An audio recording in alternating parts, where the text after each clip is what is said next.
Bismillahir Rahmanir Rahim. Transforming higher education in Bangladesh, roadmap to sustainable excellence. শীর্ষক জাতীয় কর্মশালার সম্মানিত সভাপতি, উপস্থিত বিশিষ্ট শিক্ষাবিদগণ, মন্ত্রী পরিষদ, উপদেষ্টা পরিষদ, ইউজিসির সদস্যবৃন্দ, বিশ্ববিদ্যালয়ের উপাচার্য, জাতীয় অধ্যাপকবৃন্দ, নীতি প্রণেতা, শিক্ষক, গবেষক, শিল্প খাতের প্রতিনিধিবৃন্দ, members of diplomatic core, development partners এবং সম্মানিত উপস্থিত সুধীবৃন্দ, আসসালামু আলাইকুম। বাংলাদেশে উচ্চ শিক্ষা রূপান্তর, টেকসই উৎকর্ষতার রোডম্যাপ এই শিরোনামে বিশ্ববিদ্যালয় মঞ্জুরি কমিশন আজ দিনব্যাপী কর্মশালার আয়োজন করেছে। আমি ব্যক্তিগতভাবে বিশ্বাস করি এটি অত্যন্ত সময় উপযোগী একটি অনুষ্ঠান।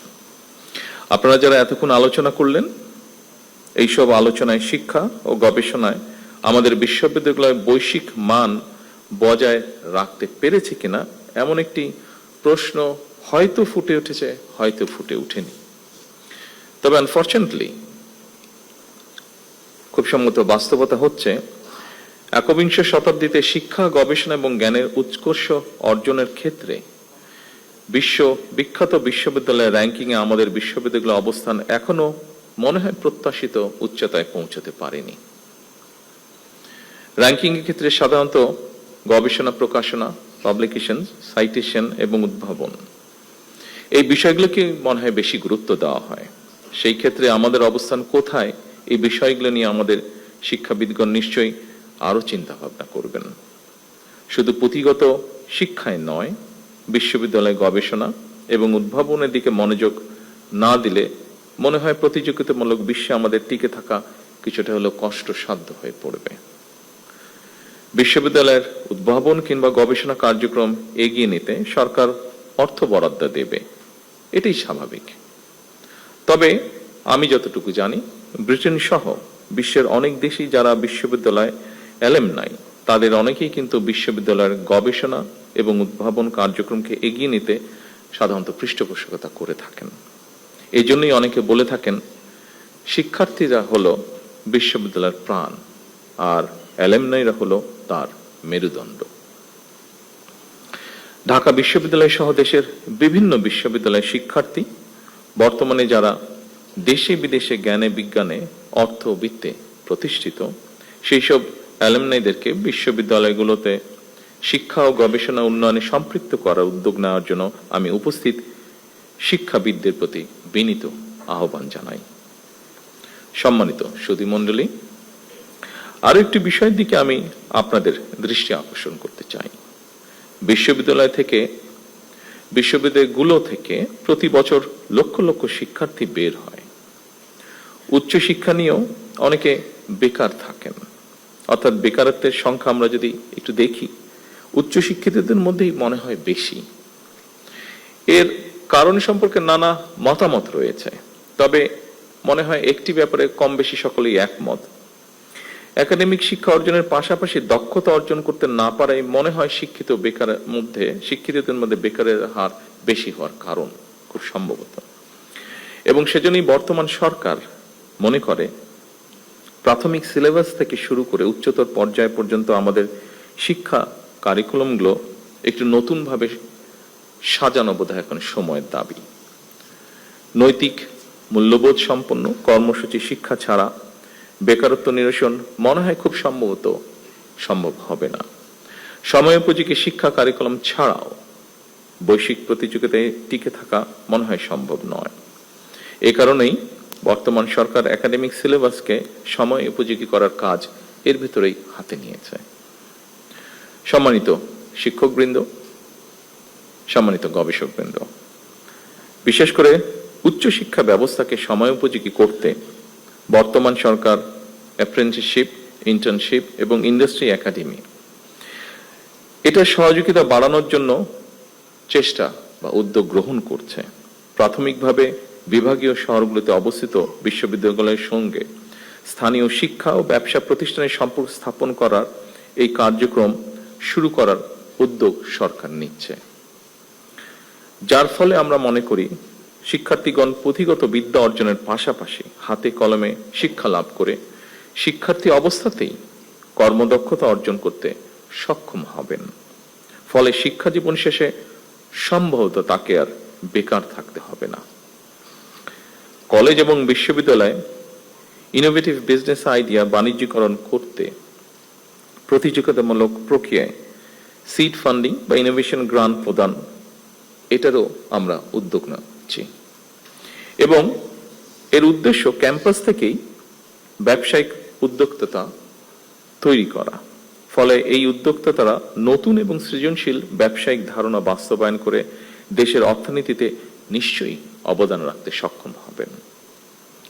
শিক্ষার্থী থাকা অবস্থায় কর্মদক্ষতা অর্জনের ফলে এমনও হতে পারে একজন শিক্ষার্থী চাকরির জন্য অপেক্ষা না করে নিজেই একজন উদ্যোক্তা হিসাবে বরং আরো কয়েকজনের কর্মসংস্থানের ব্যবস্থা করতে সক্ষম হবেন। এইসব উদ্যোগ ছাড়াও সরকার উচ্চ শিক্ষা প্রতিষ্ঠানগুলোতে উদ্ভাবন এবং উদ্যোক্তা উন্নয়ন ইনস্টিটিউট, সায়েন্স পার্ক প্রতিষ্ঠার পরিকল্পনা করছে। দেশি বিদেশি প্রতিষ্ঠানের সাথে অংশীদারিত্বের ভিত্তিতে বিশ্ববিদ্যালয়গুলোতে বিজ্ঞান মেলা, innovation fair, product sourcing fair সহ এ ধরনের শিক্ষা ও দক্ষতা বিষয়ক আয়োজনকে উৎসাহিত করার পরিকল্পনা আমরা নিয়েছি। শুধু উচ্চশিক্ষার ক্ষেত্রেই নয়, স্কুল পর্যায় থেকেই সরকার শিক্ষা কারিকুলামে কারিগরি এবং ব্যবহারিক শিক্ষা বাধ্যতামূলক করার পরিকল্পনা গ্রহণ করেছে। সম্মানিত সুধীমণ্ডলী, বিশ্ব এখন চতুর্থ শিল্প বিপ্লবে পা দিয়েছে।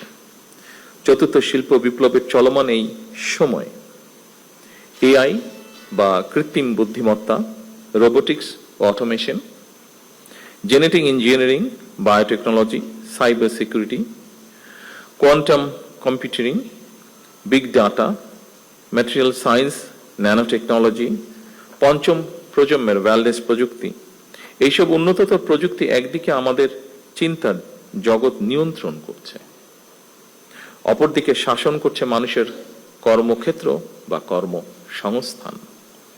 এর ফলে নিত্য নতুন প্রযুক্তির ব্যবহার একদিকে প্রথাগত চাকরির বাজারে বেকারত্ব হয়তো বাড়াচ্ছে, অন্যদিকেও আবার তৈরি করছে নিত্য নতুন ভিন্ন ধরনের কর্মসংস্থান।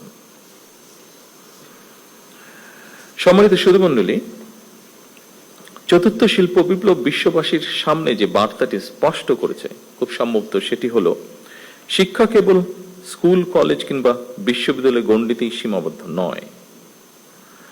বর্তমানে জ্ঞান চর্চা কেবল একটি নির্দিষ্ট বিষয়ে আবদ্ধ নয়, বরং আমরা দেখি ডাটা সায়েন্স সাথে বায়োলজি বা ইঞ্জিনিয়ারিং এর সাথে হয়তো সমাজ বিজ্ঞান এর একটা বন্ধন রয়েছে।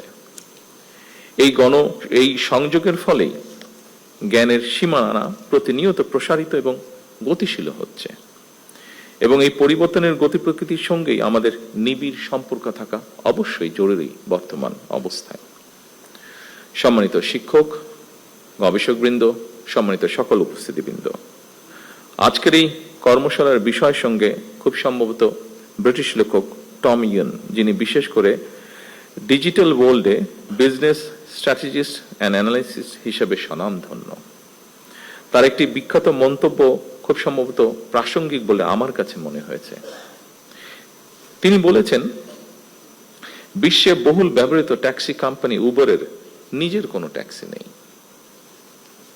বিশ্বে অপ্রতিদ্বন্দ্বী সোশ্যাল মিডিয়া ফেসবুক নিজে কোনো কন্টেন্ট তৈরি করে না। বিশ্বের বৃহত্তম অনলাইন বিজনেস প্ল্যাটফর্ম আলিবাবার কোনো স্টক বা মজুদ পণ্য নেই। বিশ্বের সবচেয়ে বড় আবাসন প্রোভাইডার এয়ারবিএনবির নিজেদের কোনো রিয়েল এস্টেট বা অ্যাসেটস নেই। অর্থাৎ ইনোভেটিভ আইডিয়া দিয়ে তারা যার যার ক্ষেত্রে বিশ্ব শাসন করছে। এই প্রতিষ্ঠানগুলোই মূলত একটি স্মার্ট ইন্টারফেস। তারা সেবা দিচ্ছে না, বরং যারা সেবা নিতে চায় এবং যারা সেবা দিতে চায় তাদের এক জায়গায় নিয়ে এসেছে। এটি প্রযুক্তি নির্ভর জ্ঞান। সম্মানিত সকল উপস্থিতিবৃন্দ, আমাদের সামর্থ্য সীমাহীন না হলেও সীমিত সম্পদের কার্যকর ব্যবহারের মাধ্যমে অবশ্যই আমাদের পক্ষে নতুন কিছু করা সম্ভব বলে আমি দৃঢ়ভাবে বিশ্বাস করি। আমাদেরও প্রচুর মেধাবী মানুষ রয়েছেন যারা সুযোগ বা সুবিধা পেলে বিশ্বমানের কিছু করা তাদের পক্ষে অসম্ভব নয়। মেধা পাচার রোধ করে, মেধার বিকাশ, মেধা লালন করে আমরা ভবিষ্যৎ চ্যালেঞ্জ মোকাবেলা করতে চাই একসাথে। ফ্যাসিবাদ স্বৈরাচারের বিরুদ্ধে আমাদের তারুণ্য বারবার রাজপথে নেমে এসেছে। স্বাধীনতা প্রিয় গণতন্ত্রকামী জনগণ আবারও অধিকার আদায় মিছিলে সামিল হয়েছিল। এভাবে দীর্ঘ ১.৫ দশকের বেশি সময় হাজারো প্রাণের বিনিময়ে বাংলাদেশে একটি গণতান্ত্রিক রাষ্ট্র সরকার বর্তমানে প্রতিষ্ঠিত হয়েছে। জনগণের কাছে দায়বদ্ধ এই সরকার বর্তমান এবং ভবিষ্যৎ প্রজন্মের জন্য একটি নিরাপদ বাংলাদেশ বিনির্মাণের কাজ শুরু করতে চায়। বর্তমান গণতান্ত্রিক সরকার একটি জ্ঞান ও মেধাভিত্তিক রাষ্ট্র এবং সমাজ গড়ার কাজও শুরু করতে চায়। জ্ঞান ও মেধাভিত্তিক সমাজ গঠনের মূল ভিত্তি হলো এমন একটি পরিবেশ তৈরি করা যেখানে শিক্ষা, গবেষণা, মেধা, যোগ্যতা এবং সৃজনশীলতাই গুরুত্ব পাবে সর্বোচ্চ। সম্মানিত শিক্ষকবৃন্দ, গবেষকবৃন্দ, সম্মানিত সকল উপস্থিতিবৃন্দ, আমরা এমন একটি শিক্ষা ব্যবস্থা গড়ার কাজ শুরু করতে চাই যেখানে প্রতিটি শিক্ষার্থী নিজের সম্ভাবনাকে বিকশিত করার সুযোগ পাবে। আমরা সম্মিলিত প্রচেষ্টা এমন একটি শিক্ষা ব্যবস্থার কাজ শুরু করতে চাই যা আমাদের বর্তমান এবং ভবিষ্যৎ বাংলাদেশকেও করবে আলোকিত। সমৃদ্ধ ভবিষ্যতের সাথে প্রযুক্তিগত উৎকর্ষতার আমরা অবশ্যই আলমগীন করব। তবে আমরা যেন আমাদের রাষ্ট্র ও সমাজের আবহমান কালের ধর্মীয়, সামাজিক, নৈতিক মূল্যবোধ হারিয়ে না ফেলি। আমি এ ব্যাপারে শিক্ষক, বুদ্ধিজীবী, সাংবাদিক, পেশাজীবী তথা সকল শ্রেণী পেশার মানুষের প্রতি সতর্ক এবং সজাগ থাকার বিনীত আহ্বান জানিয়ে আমার বক্তব্য এখানেই শেষ করছি। আল্লাহ হাফেজ। বাংলাদেশ জিন্দাবাদ।